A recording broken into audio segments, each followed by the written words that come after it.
Hello viewers, welcome to our lecture series on Indian Ethos in Management, and in this very lecture of mine I'll tell you about the different aspects of Indian society.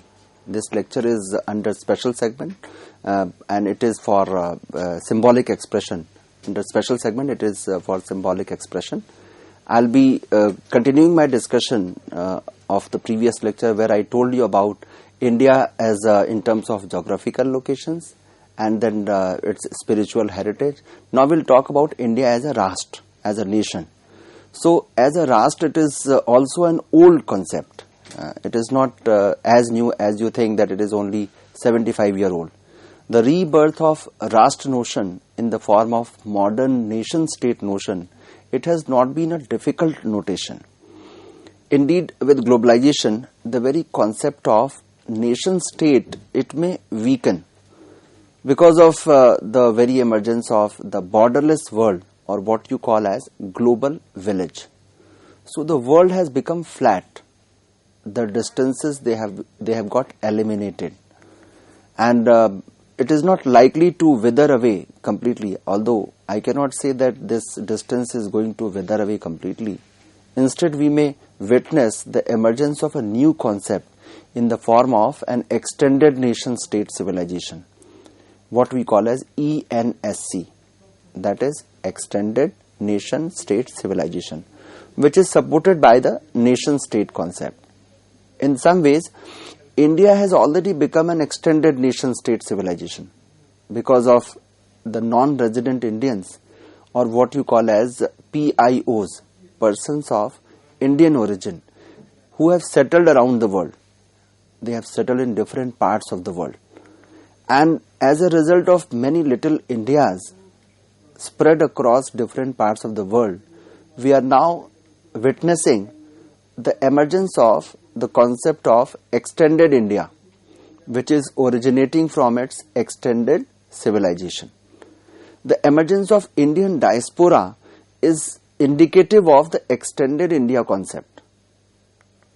And like the ancient interconnectivity of Indian subcontinent with remote places, today's little Indias provide the modern interconnectivity of many remote places with Indian nation-state civilization. The rich metaphor of a river provides us an interesting way of looking at the concept of India if I look at the spiritual heritage of India. In a flowing river, other rivers may also join as a result of certain cataclysmic and geoclimatic changes. And after the change, the flow of the river becomes smooth, and a new metaphor of Sangam, or what you call as they conjoin with each other, or the confluence emerges. Sangam or the confluence emerges. And this metaphor provides us the essence of the concept of India in its cultural context. When history is viewed in terms of this metaphor, we find many confluence points, many points where we join with each other, we collaborate with each other, we cooperate with each other. And the movement of Indian history has been towards new confluence points. Because of this reason, India as a cultural entity has enriched its traditions through new influences and their confluences. India as a business entity, if we look, after looking at the spiritual heritage, if we look at India as a business entity, it is another metaphor for the concept of India, another dimension for understanding India as a nation.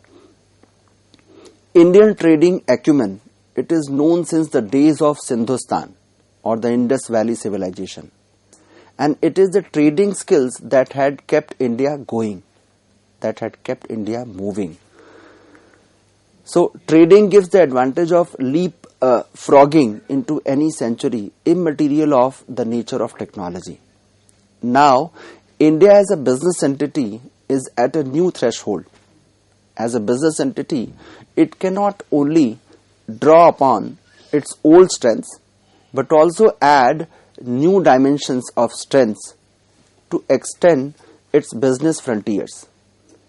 Hence, India Incorporate can be considered as another dimension of the very concept of India. In the age of primacy of business, where the business is given the most important position, the concept of India as India Inc. assumes greater significance. A simple lesson from history tells us that culture and trade need state support. They need the support of the government. Culture and trade have generally expanded because of some form of state support. And perhaps India has yet to learn from this lesson from history. Although things are improving nowadays and we are finding huge support of state for our culture and trade by the present government. And there is a huge change into the entire system of business, trade and also the culture. India is a vast market. If we look, we find that it is another emerging notion primarily highlighted during the last several years with a view to invite foreign capital through multinational corporations. And truly speaking, I am indicating towards FDI, foreign direct investment, where we want companies to come to our country and make investment. Because they are finding, why will they come? Because they are finding India as a vast market. And given the complexities of Indian context, solving India's problems through such a corporate model is likely to be only a partial solution. If you wish to have a complete solution for Indian problem, we need Indian solution, the local solution as well. And this managerial myth suffers from myopia, a kind of myopia, because it tends to seek solutions of the complex Indian problems primarily within the corporate framework only, which is not possible. India's emergence as a reservoir of talented and technically trained human power is its distinctive feature. This is why most of the companies, they are not only finding market for their products in India, but also workforce for doing their manufacturing. So it's a win-win situation for them. They are not only finding customers for their products, but also the workforce at reasonable price in Indian context. And this human capital reserve, it has been tapped by many countries, particularly the US. If I look at India as a confluence of thoughts, India as a confluence of thoughts is another interesting metaphor to understand Indian society. Many times from confluences of thoughts, new ideas and new perspectives have arisen. They come in front, they come to the fore. Many isms arrived in India and withered away. Many isms also interacted creatively with Indian thought. From such interactions, they underwent transformations and new thoughts and idioms emerged through new innovations. So at times there have been confrontations between different thought systems, but eventually even confrontations have led to confluence with the churning, merging and settling down of the ideas and ideologies on the Indian soil. And their integration with the Indian soul is something which is the most significant outcome of these confrontations.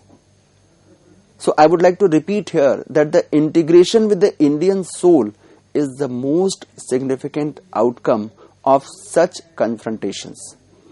While many isms have withered away, many others have been absorbed also. Further, many have been accommodated in various forms through an Indianization process, or what you call as customizing as per the Indian requirement. The concept about India have lessons not only for analyzing Indian society, but also for appreciating the essence of Indian society as a matrix society with the absorption of many discontinuities. So if we look at look at Indian society from the perspective of India as a confluence of thoughts, we find that it is having unity in diversity. So lot of diversity is there. We don't deny. We are known for giving honor to the diversity. We respect our diversity. We own our diversity, and we feel proud of our diversity. With this kind of diversity, still we stay united. And these concepts also explains the reasons for Indian resilience to assimilate the changes along with the continuity with past and present. A case of change and continuity with assimilation of many discontinuities. This also represents the essence of the ancient concept of Charaiveti, move on, move on. We believe into keep on doing the good work, keep on working for the development of the nation, for the development of the society, and for the development of individual. So, if we look at the Indian ethos and Indianity, India as an idea is another important dimension to be discussed here. It can also be metaphorically represented by infinity and diversity in absolute. The concept of Indianity is rooted in this concept of India and implies recognition of infinity and diversity, which we observe in nature as well. The essence of Indian ethos lies in integration, synthesis, and blending of new ideas and experiences. This is the beauty of the Indianity when we talk about Indian ethos or India as an idea. Absorbing, assimilating, and thereby creating new ideas in the form of an Indian blend is the key idea in Indian ethos. So finding an Indian blend is the most significant contribution of Indian ethos, if you ask me. I would say that finding a customized solution to your local problems is the most significant outcome of Indian ethos, because we talk about the Indian blend. The essence of spiritual search or of Indianity lies not only in the spirit of exploration of the infinity, but also in the spirit of accommodation to new thoughts or the acceptance of diversity, honoring the diversity, giving respect to the diversity, giving respect to somebody saying no to our idea. Suppose I float some idea in front of you and you abruptly oppose that. That is not the Indian way of dealing with some ideas, Indian way of accommodating with that idea. We have that culture of accepting the diversity whenever we talk about Indianity in terms of Indian ethos. And these aspects of Indian ethos and Indianity have consciously and unconsciously influenced many creative writers, thinkers, and in their writings we can discern a touch of Indianity. So either directly or indirectly, either in a conscious manner or in a subconscious manner, these creative writers and thinkers, they have written, they are giving a reflection of what you call as Indianity, that Indian touch in their floating of ideas. While floating their ideas, they give this kind of they give a reflection of Indianity. And Indian ethos is being Indian at heart, and Indianity refers to the feeling of being an Indian represented by Indian identity. So in this entire process, we don't impose our own ideas on somebody. We want them to accept it if they find it suitable, if they find it useful for them. Anybody or everybody is welcome to accept, or if they have some point of differences, they may customize according to their requirement. In today's world, the Indian identity is a blend of tradition and modernity, which could also be referred to as Indian modernity. There is a research which speaks about this. In the year 1998, this research was conducted. Indianity also refers to the blend of tradition and modernity in the spirit of Mera Joota Hai Japani. There is an old Hindi song from Hindi movie where the line of that song is Mera Joota Hai Japani, Fir bhi dil hai Hindustani. So this line gives a reflection that the person who is wearing a shoe from Japan is talking about the heart of India, Indian heart wearing the shoe from Japan. So it is giving an honor to the products manufactured by the Japanese companies and giving a reflection that how accommodative we are. So even in cinemas, even in songs, even in the cultural representations, we find the reflection of the accommodative nature of India, what we call as Indianity, what we call as the Indian ethos.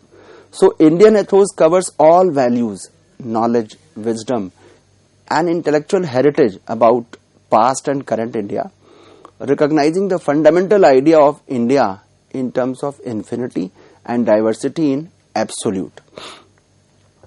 In this perspective, India in itself as an idea, in contrast to the concept of idea of India.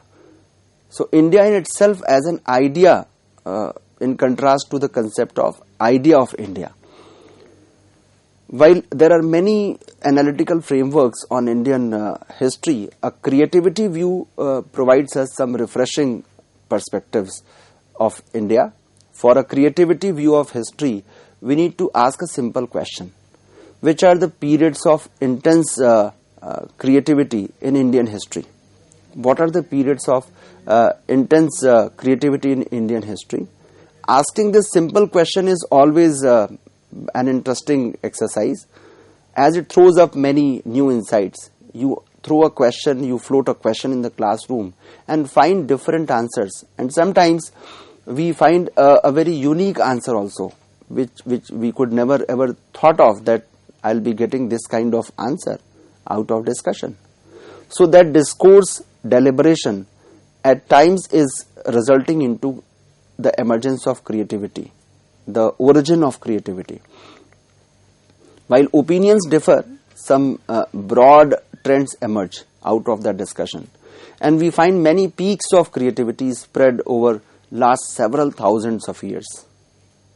And mind here, my dear learners, we are talking about the richness of Indian culture, which is age long. It is not only 75-year-old. We find peaks of creativity which is spread over last several thousands of years. And indeed, beginning from the days of Sindhustan or the Indus Valley civilization, there are several bursts of creativity. In different periods of history, the manifestation of the creativity found its expression in different forms. And there are three important movements which, if we look into the history, we find in the creativity view of Indian history, we can identify the three movements in creativity whose influence has spread across time and space. The first one is Vedic movement, which gives us a reflection of our ancient culture, what we have inherited from our forefathers, from our ancestors. What was there into the Vedic Kal? What was the lifestyle at that point of time? What was the money system? What kind of money market we were having? What was the way of doing transactions? What kind of business environment we were having in the Vedic Kal, Vedic period? So that Vedic movement is giving us the reflection of what kind of country we were having, what kind of country, what kind of nation, Rashtra we were. The second is Bhakti movement, which again gives a reflection of our faith, our belief, customs, do's and don'ts, cultures. So those reflections we find in Bhakti movement. And third one is the freedom movement, which was there for getting independence. We got independent in the year 1947. Before that, the kind of freedom movement we witnessed, that is also a point of discussion. That also tells us the way we are made, the way we came out of that struggle also. So these three movements or creativity revolutions, they correspond to the ancient, medieval and modern periods in Indian history. And this is the reason, my dear learners, a student of history is exposed to the ancient history, medieval history and modern history, all three. So unless you know what was there into the ancient times, ancient periods, you cannot make correct interpretations in terms of medieval and modern periods in Indian history. So viewed from the creativity perspective, we may refer to Indian history in terms of Vedic period, Bhakti period and the freedom period, and could also be referred to as Vedika, Hindika and Indica periods of Indian history. So my dear learners, our history is so rich that we find lessons not only for the business management, not only for the management, but also for managing our lives. We are having a very rich tradition of reflecting, giving a reflection of art of living, how to live our life, how to lead a peaceful life.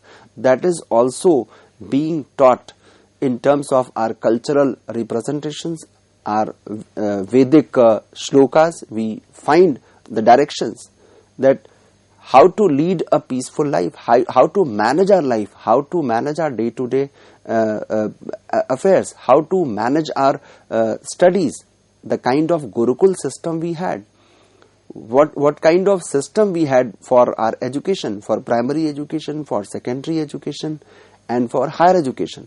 So starting from the birth till the death, everything was so planned. For everything we had a way to live. For every aspect of our life there are certain lessons, certain teachings and preachings.